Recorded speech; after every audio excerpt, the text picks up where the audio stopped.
Button को ज़रूर दबाएं, तभी आपको हमारी आने वाली हर वीडियो का नोटिफिकेशन मिलता रहेगा। आज मैं आपके लिए बाइबल की पुस्तक से याकूब अध्याय 3 का 1 से 12 वचन लेकर आई हूँ, जीभ को वश में करना। तो चलिए भाइयों बहनों, हम वीडियो स्टार्ट करते हैं। बाइबल दर्शाती है इस अध्याय में कि याकूब, जो प्रभु के 12 चेलों में से एक था, वह अपनी कलीसिया को जीभ को नियंत्रित रखने के विषय इस अध्याय में समझा रहे हैं कि किस प्रकार मनुष्य को अपने शब्दों को सही ढंग से प्रयोग में लाना चाहिए, जो आज हमारे लिए सीखना बहुत महत्वपूर्ण है। यह सबसे महत्वपूर्ण विषय है हम विश्वासियों के लिए, जो आज हम यहाँ सीखेंगे। यहाँ याकूब कहते हैं कि हे मेरे भाइयों, तुम में से बहुत उपदेशक ना बने, क्योंकि जानते हो कि हम उपदेशक और भी दोषी ठहरेंगे। वे कहते हैं यहाँ कि यह इसलिए है कि हम सब बहुत बार चूक जाते हैं। जो कोई वचन में नहीं चूकता वही तो सिद्ध मनुष्य है और सारी देह पर लगाम लगा सकता है। यहाँ वह समझाते हैं कि उपदेशक तथा प्रचारकों के विषय में, क्योंकि मसीह में एक सच्चे उपदेशक को बहुत ही ध्यानपूर्वक बिना चूके शब्दों का प्रयोग करना होता है। यहाँ प्रचारकों तथा उपदेशकों के विषय सीखने की बात है, क्योंकि वह अपने प्रचार से दूसरों को भी सिखाते हैं तथा उन्हें ध्यान रखना होगा कि वह किस प्रकार के शब्दों का प्रयोग करते हैं। उन्हें बिना चूके सही शब्दों का इस्तेमाल करना चाहिए तथा इसी प्रकार वह अपनी सारी देह पर लगाम लगा सकते हैं, जीभ को वश में तथा नियंत्रण में रखकर। जैसे वह आगे सिखाते हैं कि जब हम अपने वश में करने के लिए घोड़ों के मुंह में लगाम लगाते हैं, तो हम उनकी सारी देह को भी घुमा सकते हैं। इसका तात्पर्य स्पष्ट है यहाँ कि घोड़ों को नियंत्रण करने के लिए तथा उनकी सारी देह को चलाने के लिए जिस प्रकार एक लगाम उन्हें कंट्रोल करती है, उसी प्रकार हमारे शब्द, हमारी जीभ हमारी देह को मूव करती है। जीभ से निकले शब्दों से हम पहचाने जाएंगे कि हमारा स्वभाव तथा हमारा चरित्र कैसा है। इसीलिए उन्होंने एक अन्य उदाहरण आगे देते हुए कहा कि देखो, जहाज भी यद्यपि ऐसे बड़े होते हैं और प्रचंड वायु से चलाए जाते हैं, तो भी एक छोटी सी पतवार के द्वारा माझी की इच्छा के अनुसार घुमाए जाते हैं। यहाँ आप देख सकते हैं कि वह एक जहाज को चलाने वाले माझी के हाथ की पतवार का उदाहरण देते हैं कि एक बड़ा जहाज भी पतवार से चलाया जाता है, घुमाया जाता है। वैसे ही जीभ भी एक छोटा सा अंग है और वह बड़ी बड़ी डींगे मारती है। और वह कहते हैं यहाँ कि देखो, थोड़ी सी आग से एक बड़े वन में आग लग जाती है।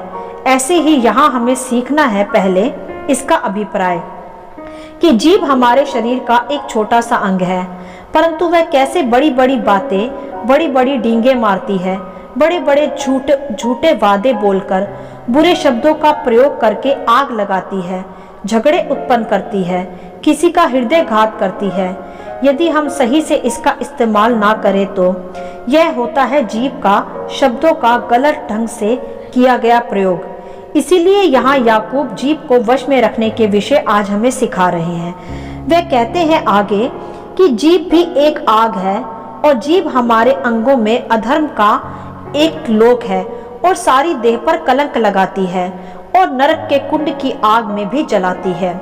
हालेलुया! कितनी महत्वपूर्ण बात लिखी है यहाँ हमारे सीखने के विषय कि जीभ की तुलना आग से की गई है। एक अधर्म का अंग उसे कहा गया है। यदि उसे नियंत्रित ना रखा जाए तो वह हमें नरक के कुंड में ले जाने का भी कारण बन जाती है। क्योंकि मेरे प्रियो, हमारे शब्द ही हमारा जीवन चरित्र, हमारा स्वभाव, हमारा आचरण निर्धारित करते हैं।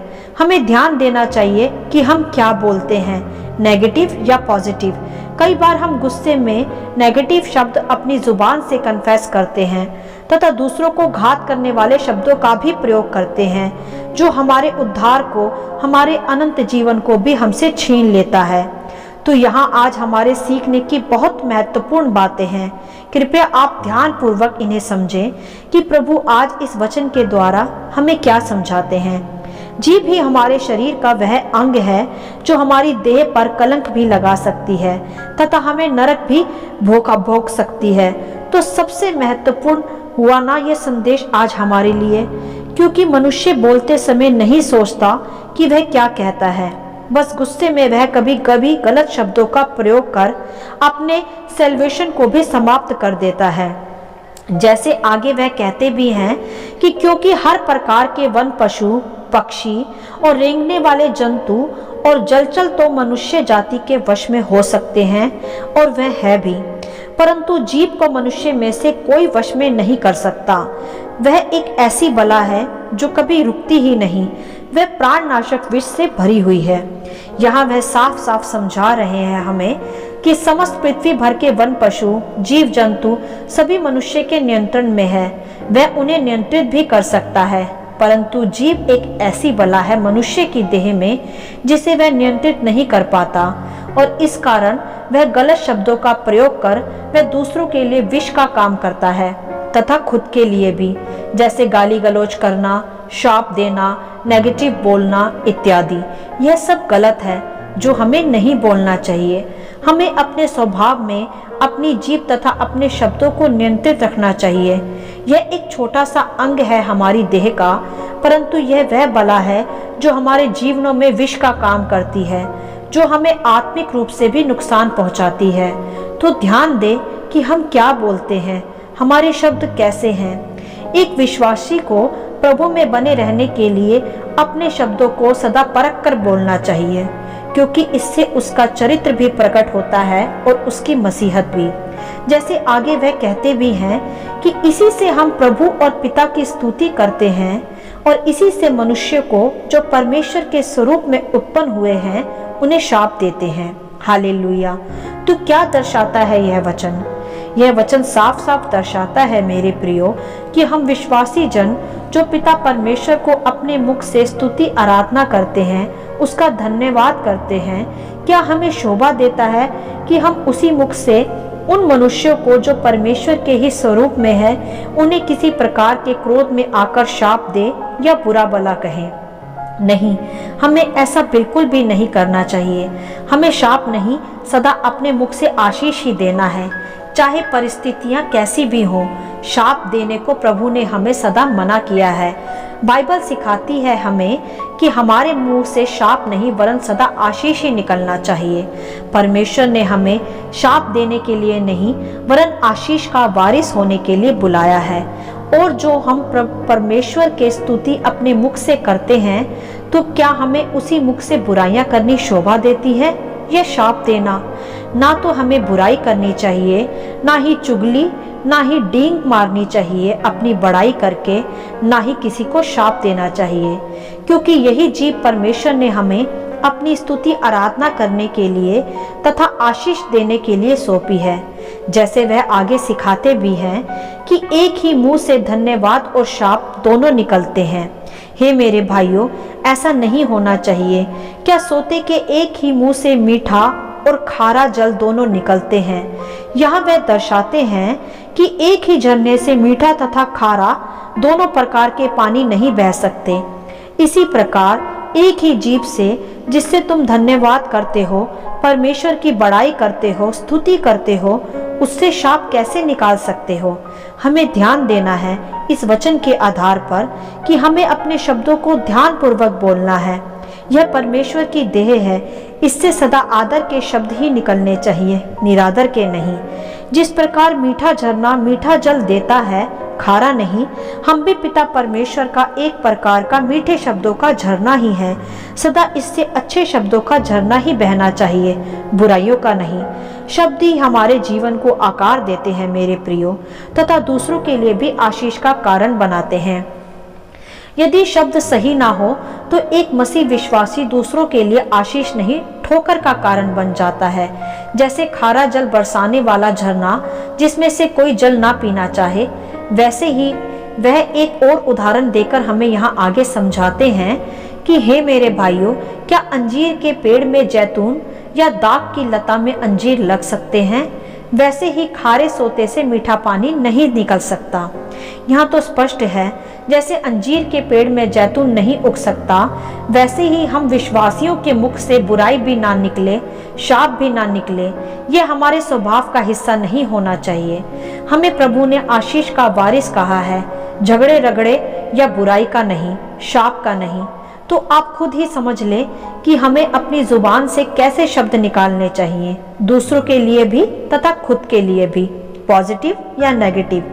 क्योंकि बाइबल दर्शाती है, नीति वचन 18:21 में ऐसा लिखा है कि जीभ के वश में मृत्यु और जीवन दोनों हैं, और जो इसे काम में लाना जानता है वह उसका फल भोगेगा। हालेलुया। यह स्पष्ट कर दिया गया हमें साफ साफ कि जीभ हमें मृत्यु भी दे सकती है तथा जीवन भी। हमें यह ध्यान रखना है कि हमें मृत्यु चाहिए या जीवन, क्योंकि कई बार हम अपने शब्दों ही से अपना आशीष खो देते हैं, अपना उद्धार खो देते हैं। हम अपने गुस्से पर लगाम ना लगाकर कई बार जीभ से गलत गलत शब्दों का इस्तेमाल कर देते हैं, खुद के लिए भी तथा कभी कभी दूसरों के लिए भी, जो हमें नरक के कुंड में ले जाता है। परमेश्वर नहीं चाहता मेरे प्रियो कि हम गलत शब्दों को अपनी जुबान से निकालें। वह नहीं चाहता कि हम चुगलियां करें, घंटों फोन पर गलत शब्दों को बोलते हुए बातचीत करें, गालियां दें या शाप दें। वह चाहता है कि हम अपने जीभ, जो उसका ही हमारे शरीर में दिया गया एक महत्वपूर्ण अंग है, उससे सदा धन्यवाद करें, स्तुति करें, दूसरों को आशीष दें, सदा वचनों से भरे पॉजिटिव वर्ड्स का ही इस्तेमाल करें, जिससे हमारा उद्धार बना रहे तथा हमारा मसीह चरित्र भी प्रकट हो दूसरों पर। मेरे प्रियो, परमेश्वर ने भी शब्दों से ही आकाश और पृथ्वी और 1000 तारा गणों की रचना की। बेडोल पृथ्वी को शब्दों से ही नियंत्रित कर कर बदल दिया, अंधकार को ज्योति से शब्दों से ही अलग किया। तो समझे कि शब्दों का कितना महत्वपूर्ण भाग है हमारे जीवनों में। मेरे प्रियो, निर्बल परिस्थितियों में भी बल आ जाता है जब आप अच्छे शब्दों को, पॉजिटिव वर्ड्स को कन्फेस करते हैं। बीमारी में भी शिफा आ जाती है चंगाई के वचनों से व शब्दों से। परिस्थितियां बदल जाती हैं एकमात्र आपके अच्छे शब्द कहने से। शाप आशीष में बदल जाते हैं शब्दों से ही। मृत्यु जीवन में बदल जाती है जीभ से निकले शब्दों से ही। तो सोचें आप कि जीभ को वश में रखना कितना आवश्यक है। यही जीभ गलत शब्दों से घरों में आग लगा देती है, लड़ाइयाँ करा देती है, कलंक लगा देती है और फिर हमें नरक में ले जाती है। और यही जीभ वश में रखने से घरों को आबाद करती है, टूटे मन वालों को शांति प्रदान करती है, पिता परमेश्वर की स्तुति तथा धन्यवाद करती है, श्राप को आशीष में बदलती है। फिर यही जीभ हमें अनंत जीवन भी प्राप्त करती है। तो आप खुद ही डिसाइड करें कि आपको कैसे शब्द बोलने हैं, शाप के या आशीष के, जिसपे हमारा उद्धार भी टिका है। मेरे प्रियो, एक मसीह जीवन में, एक सिद्ध मसीहत में शब्दों का बहुत महत्व है। शब्द ही हमारे चरित्र को निखारते हैं। इसीलिए यहाँ याकूब ने भी जीभ को वश में रखने के विषय आज सिखाया है। मैं फिर से वही कहूंगी, यदि जीभ को वश में रखने का विषय सीखना आवश्यक नहीं होता तो इसका वर्णन भी यहाँ नहीं होता। यह आवश्यक है आज बहुत, इसीलिए यह आज प्रभु हमें सिखाते हैं।